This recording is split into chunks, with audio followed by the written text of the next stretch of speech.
Hello, this is Taylor Ellwood with Magical Experiments, and I'm really thrilled to have Giulia Turolla on here today with the Magical Experiments podcast. Yeah, we had to practice a little bit of the last name pronunciation in particular, if you can't guess.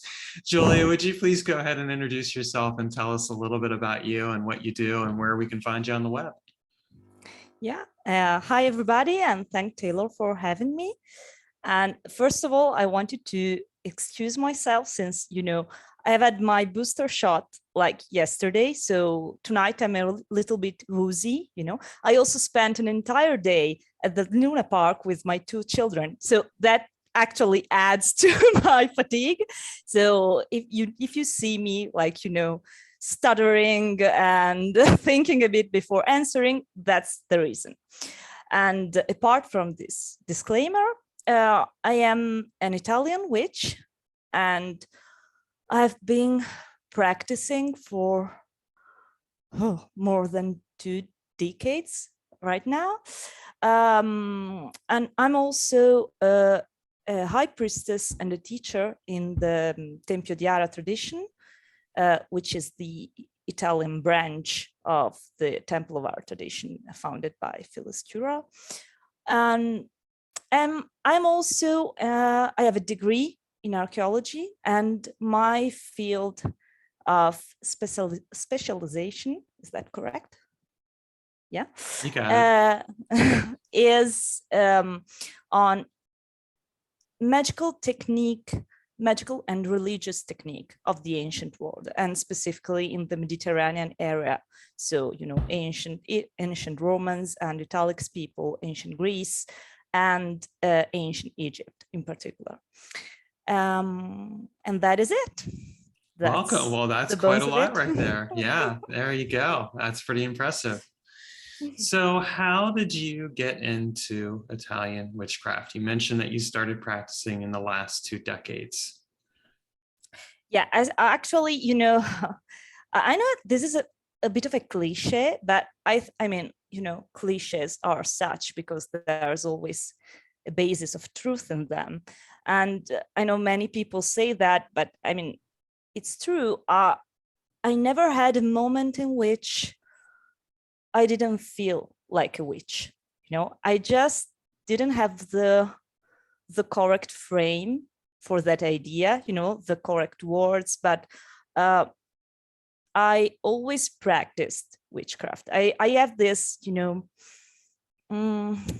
this memory. I think it was preschool. So I think it was like 4 years old or something like that. And I was trying to, I mean, this is quite pathetic, thinking about that right now, but I was trying to practice magic, like, shooting big balls of fire and stuff like that. And I remember that I was in my room, and suddenly I felt, something, that warmth and that tingling feeling coming out of my hands. And I remember having, this thought like, what if this is magic? What if, the great balls of fire and the dragons and the glittery stuff are just a representation of this, and this is, the real deal. And so, yeah, it always was in my life, but I was actually 15 or 14, 15, 14, something like that, when I first came into a bookshop, and I found a book on witchcraft. I think it was Wicca, because Scott Cunningham was the first author that was actually translated into Italian. And I mean, you have to understand that when I was 14, 15 years old in Italy, I mean, witchcraft and Wicca were not mainstream at all. Like, you had to order books and ask for them because nothing was there, nothing was translated, and people were watching you like like you were, of course, out of your mind. This is a very Catholic country, so you know how it goes. And that really got me started in the so-called, occulture and neo-pagan community, because I had this shift in which I really understood that witchcraft was something that was still real and practiced by people, and there were people calling themselves witches. And this sort of completed the interests I always had in witchcraft. Keep in mind that when I read and found that book, I was already reading like lots and lots of books on, historical witchcraft. So the witch trials and et cetera. And you were talking about Italian witchcraft. And there is something that I want to specify, like from the beginning, because I know that for foreigners, the idea of Italian witchcraft has been very much tinted by what is actually modern Italo-American witchcraft, which is mostly, people like, the works of Raven Grimassi. I don't know, how do you pronounce his surname, actually? We would, as an Italian— Raven Grimassi is how I've heard it pronounced. Yeah, so it's, very similar to, in Italian, we would say Grimassi. So he is mostly unknown in Italy. And the few people that know his work and about his tradition, et cetera, don't recognize it as being, authentic Italian witchcraft at all. And actually, sometimes people feel that this is a way to discount what they're doing and their practices and their path, as if, I don't know, as if we Italians living in Italy were trying to say, oh, that's bullshit. We have the real deal. But it's not that, it's just that we live here and we know that there's no such thing as an Italian witchcraft in that sense, in the sense of, a coherent tradition, what we now think of a tradition, like, I don't know, different branches of Wicca or different traditions like traditional witchcraft from Cochrane or stuff like that. We just have these bits and pieces of folklore practices that have survived. And of course, we try to, keep them alive, and also we try to dig and find the roots of those practices. But it's a very complex process, and it's also, you have to dance, on the edge between the research, which is both historical and anthropological and et cetera. And if you want it to work, you cannot just do that kind of work, and historical and philological and blah, blah, blah. You also have to accept the fact that you have to weave all this stuff together and make it work for you in this time and in this place. So it's a difficult dance. So yeah, I'm practicing Italian witchcraft because I am a witch living in Italy and working with our, local spirits and folklore traditions and et cetera, but I'm not practicing Italian witchcraft in that, in that precise meaning that is sometimes in people's heads. I've rambled a lot about this, I know, but it's that's a very important point. And this is I'm interviewing you here in part so we can learn about these things. So feel free to ramble, no worries. It did bring to mind, I did a recent interview with Byron Ballard. We were talking about Appalachian folk magic, which obviously is very different, but it did make me, just when you were talking about it, did make me think about the fact that, different regions have their own version, if you will, of folk magic, of native traditions and oral histories and things like that. Does that play any role at all in the magical work that you're doing?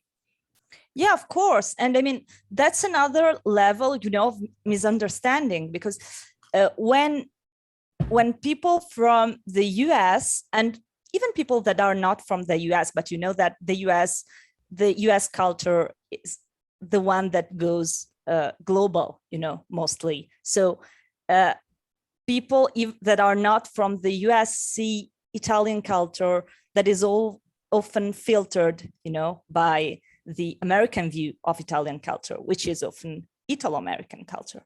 So they often think of Italy as Southern Italy, mostly, because most of the immigrants came from that part of Italy. And actually, there are huge differences from Northern Italy to, the middle of Italy and North and Southern Italy. So like if you took two people from, I don't know, Calabria or Sicily, and the other one from Lombardia or Piemonte, and you had them in the same room, you wouldn't even think that they are from the same, country, because there are lots of differences. And this applies to magic as well.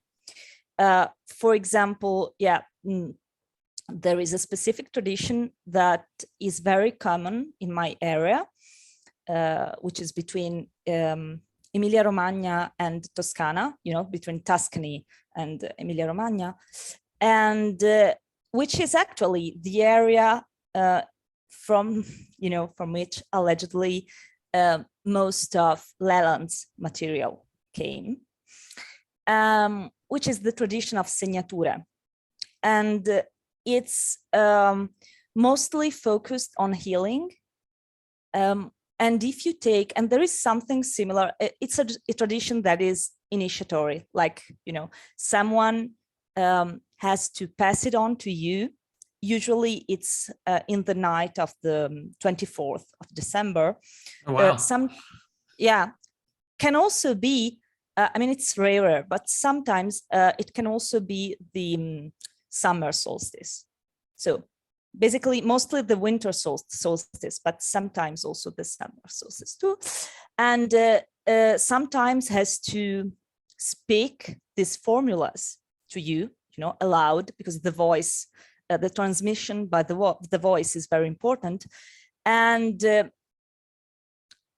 traditionally, it's an oral tradition. So you didn't have to write them down. You are supposed to learn them by memory. But nowadays, people's memories are not what they used to be. So most of people just write them down. And you also have to see the gestures that are performed along with, the words.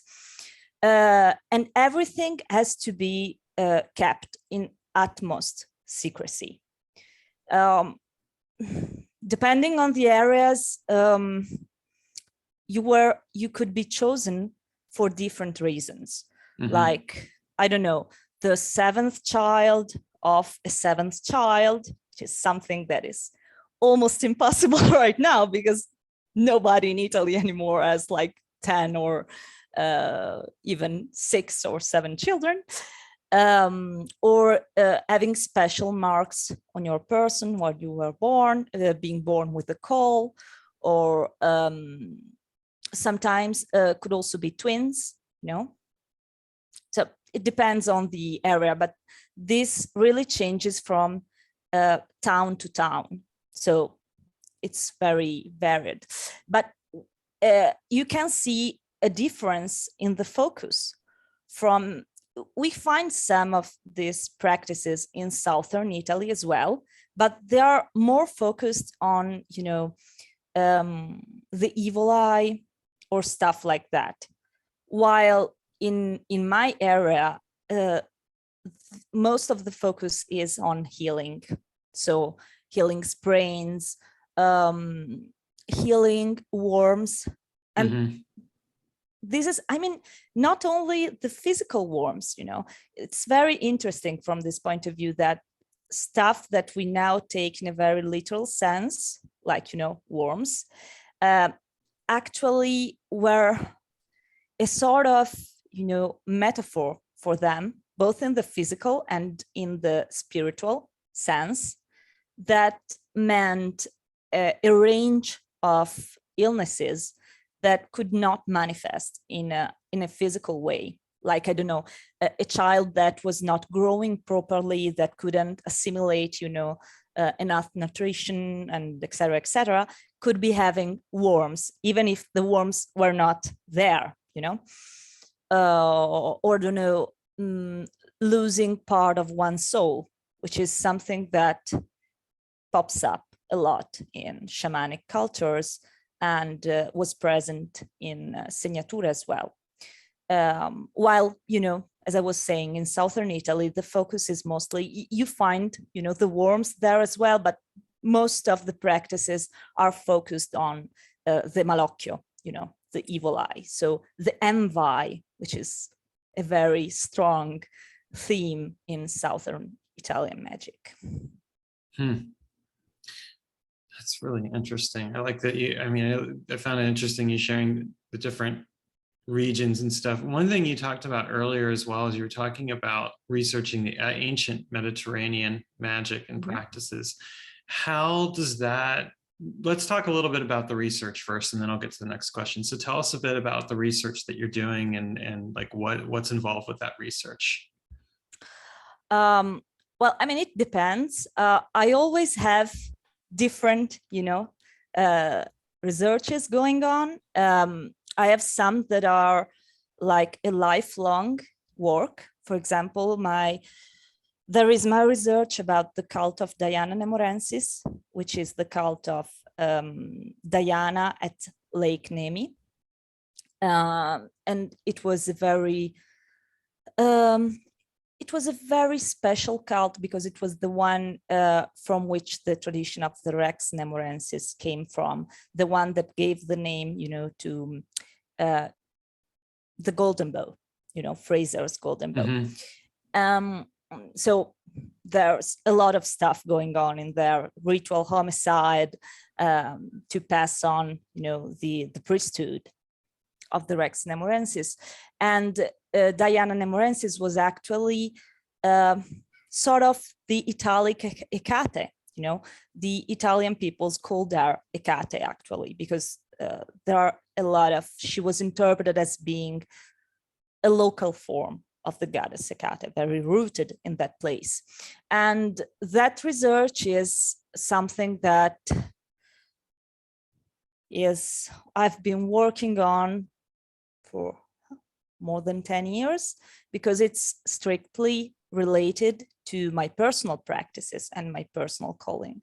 Then there are different things that I decide to focus on for a while and research about, because, I get fascinated by, it's an unending process of going down rabbit holes, and for example, right now I am currently researching something that has fascinated me for so long, which is the use of magical materia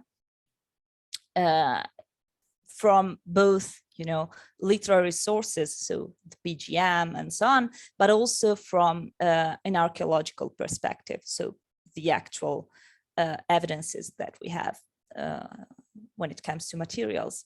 And those projects are usually more, defined in time. Like, I go down that rabbit hole and I try to go as deep as I can, and I try to find what is, to me, the core of that, subject.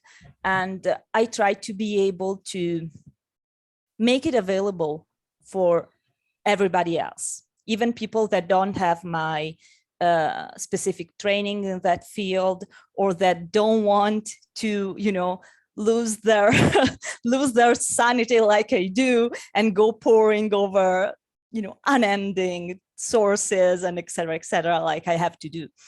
And that's, I think that's why I like archaeology so much, because it allows you to dip your toes in very different areas of research. You can't just be, an archaeologist, a pure archaeologist, so to say. You have to know something of, philology, and have to know something of anthropology, and you have to know something about, materials and dirt and stuff, and that's why I love it so much. It's very similar to the way in which the Renaissance, wise people, the savants of the Renaissance, were thinking about when they thought of knowing things, having different angles from which to approach a single topic. Being a pure historian or a pure philologist is not for me. I would be like bored out of my mind. Yeah, well, I would think so. I mean, but there is that fascinating thing in getting into this stuff and seeing it and working with it so directly. The next question I have is, how do you take what you've learned as far as the ancient Mediterranean practices and incorporate them into the practices that you're doing now? Well, first of if all, you can. yeah, of course. I mean,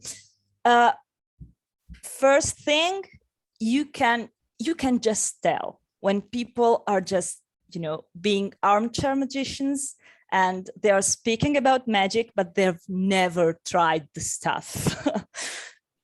Because when I read descriptions of ancient magical practices, I have to try them to see what the fuss is all about, but I actually have a sense already of why they may be doing that thing or how it may work, Of course, I'm not always, I can be wrong also, because it would be very, very silly and stupid to overlook the fact that from a person like me or you living in our countries with our own cultures, and we are, thousands of years separate us from these people. And that's why the whole idea of reconstructing ancient religions or practices is not, I don't find it sexy. I don't find it practical. I find it very fascinating in a sort of theatric way. So I'm very glad that somebody is doing that, because it can also be useful for us as researchers and archaeologists, seeing people trying to do that stuff and see, keeping all those differences in mind, and see what, for example, practical, issues could arise and how people cope with them, and so on and so on. But for me, as a witch and as a practitioner, that approach leaves a lot to be desired, because stuff has to work, and something that was just perfect for people from thousands of years ago, it simply cannot have the same impact on us anymore. So my personal approach is, for example, I was talking about this work I do with Diana Nemorensis. Well, the first thing I did is I established a relationship, a connection with that spirit. And I tried to research that relationship and the nature of that spirit using non-historical, non-archaeological tools, but witchcraft tools, So going in non-ordinary states of consciousness, and et cetera, et cetera. And then I turned to regular, scholarly research to find out if there were bridges and points in common between what I found out and what was shown to me. And things don't always have to pair up, in a very neat way. So if something is not historical, doesn't mean it's not true, because these spirits are alive. So they decide to have different relationships and to show different facets of themselves, depending on the person and the culture and et cetera, et cetera. But at the same time, what I personally find to be true is that there is a core there for every being, and for every spiritual tradition also, in a sense, that is immutable, that is always there. So the way in which this core, the emanations, so to say, of this core can change. Sometimes they can change in a short amount of time. Sometimes they can change in a very, very long amount of time. But the core is always essentially the same. And if the relationship that you have established is true and is actually, the real deal, you will see this sameness, so to say, resonating between the ancient records of that cult, of that, what we have from the past with what you are finding right now. So basically what I do is I try to establish that relationship. I try my hand out at it. So I try stuff and I make mistakes, and then I try to find out, where that core is. I try to touch it with my own hands, and then I try to find a way to express what I find to be the bones and blood of the practice of that spirit in a way that works, that is practical, and that just resonates also with me personally. So yeah, that's it. Also, I don't take shit from, spirits and gods and goddesses. So if they just want me to do something that is totally unsuited to, our times, like, go ahead and find a Billy and then slaughter him for me, and just not doing that shit for you. So we have to find the middle ground. And sometimes it's easier because there are spirits that are more, they can flow with times, and they are very, and sometimes it's more difficult because some of them are more, it's harder for them to deal with times changing. And those are the ones that are the most endangered, like, Yeah. The same way, like what's happening right now with animals or habitats or, beings that are amenable to change are more likely to survive. I would agree with that. I see that with pop culture, where you have modern retellings of, like, for example, the Greek myths or the Norse myths or things along those lines, where for all intents and purposes, those deities have reinvented themselves in a way that is speaking to the modern audience. And so they're staying relevant in that way. And of course, that doesn't mean that people can't go back and do, reconstructionist workings around what came before. Certainly there's something of value to that. But as you've also said, there's also a question of relevance. Can I just go out there and slaughter an animal and do an animal sacrifice? Well, at one time that might have been acceptable. At the current time, that's not necessarily acceptable. Another time in the future, it might be acceptable again. So I think that there is something to be said for that, like recognizing what the context is of the times and how that informs things and informs the practice as a result.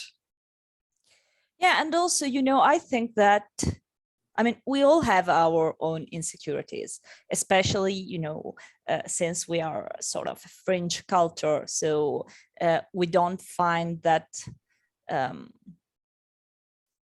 our own interests and often our work is not recognized in society and is not recognized by sources that are outside of us. We don't have an authority coming on us and saying, oh yeah, you're doing the real stuff and now you're receiving the title of you are a grand witch or whatever. So I think that some people try to cling a lot, to what is historically established, because it's a way of making their practices, worthy in an objective way. Which, I mean, as an archaeologist, I have to say that it doesn't make any kind of sense, since we don't, there's more stuff that we don't know, especially when it comes to the more mysteric part of religions. And we know more about all the cults and the practices and the rituals that were out there for everybody to see, because they were meant to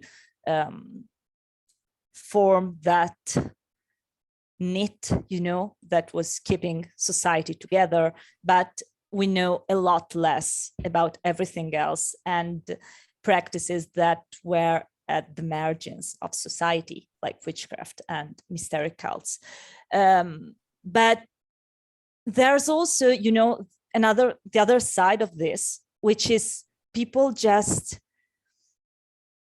taking stuff and bunching them together because, I mean, in a very superficial way, because they like it. And which also, I mean, this is a very complicated subject, but there's also the whole issue of, cultural appropriation coming in and so on and so on. And actually, it's a very complex subject, but I also find that, the solution is very simple, and it's respect and attention.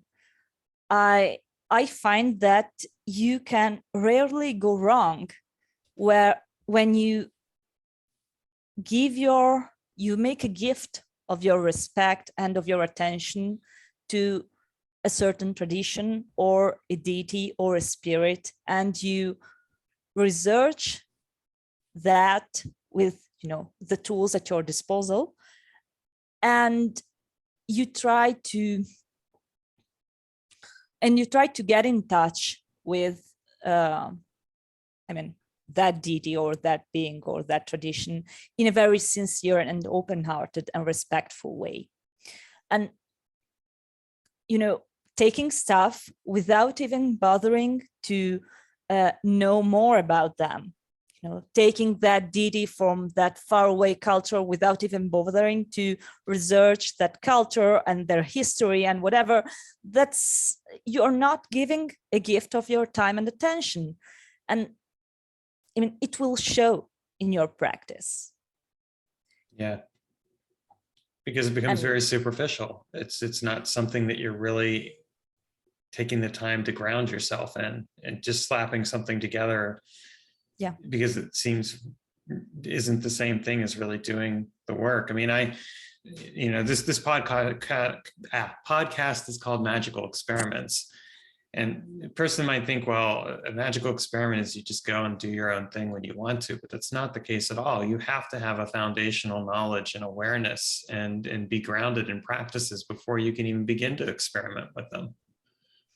Yeah, and that's true. I mean, it has lots of benefits at very different levels. It's true because you know what you're doing, and you don't risk, being disrespectful. So it's also more respectful towards the people that are more intimately connected to that, culture or whatever.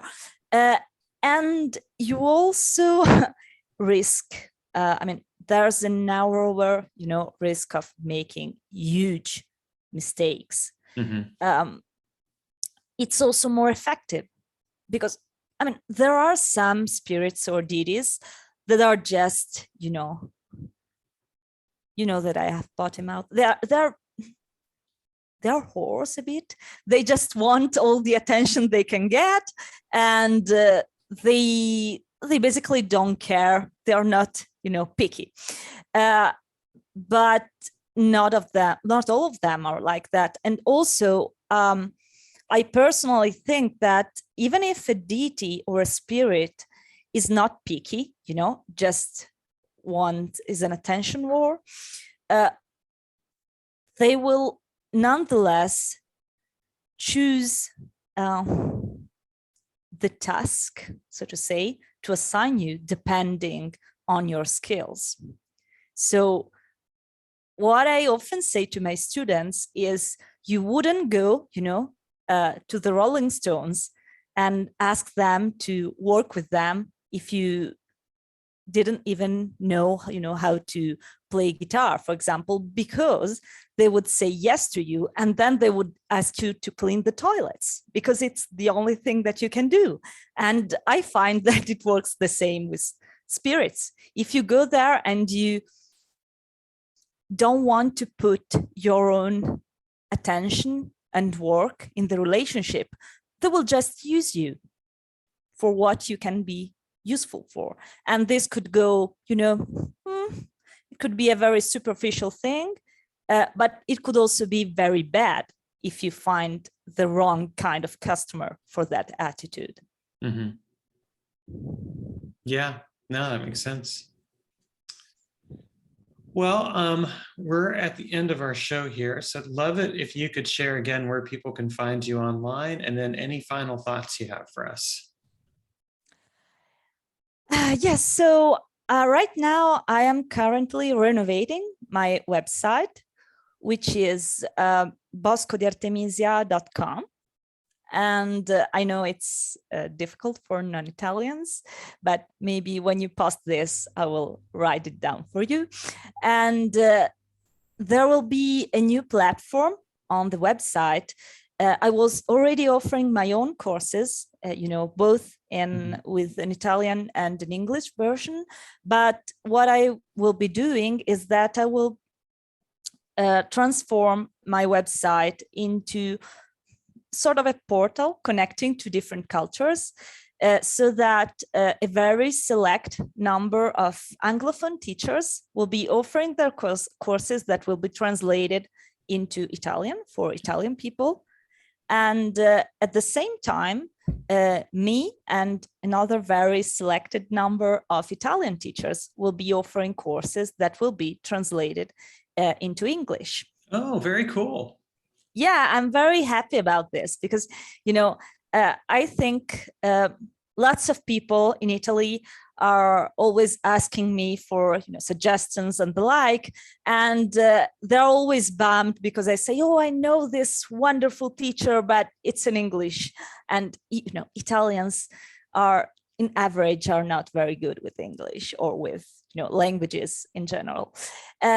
And at the same time, lots of people ask me about, Italian practices and stuff, and there's almost nothing published on the subject that has been translated. So it's difficult to even, suggest books to them. So yeah, I'm very happy about this new endeavor. And I think it will be ready with the new year because I'm working very hard for this, to put all of this together.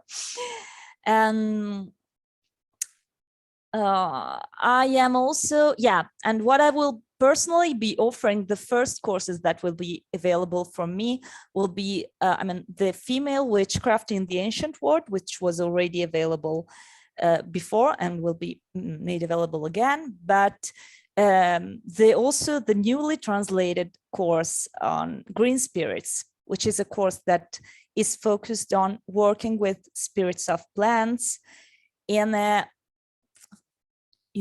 not as a sort of handbook on how that plant can be used magically, etc., but how to establish a personal relationship with, a green spirit and make that relationship work from a shamanic and a magical perspective, and how to work with those kind of spirits in general. And it's a course that I really love to offer because, I may be biased. I never say, oh, this thing that I've done is great, but I think that this course is actually great. So I'm very proud of it. Hey, feel free to post it. That's all right. I highly encourage it. And that's it. So, well, thank you so much. I'm so honored to have you here, and we'll definitely have to have you back on again sometime. Thank you for having me.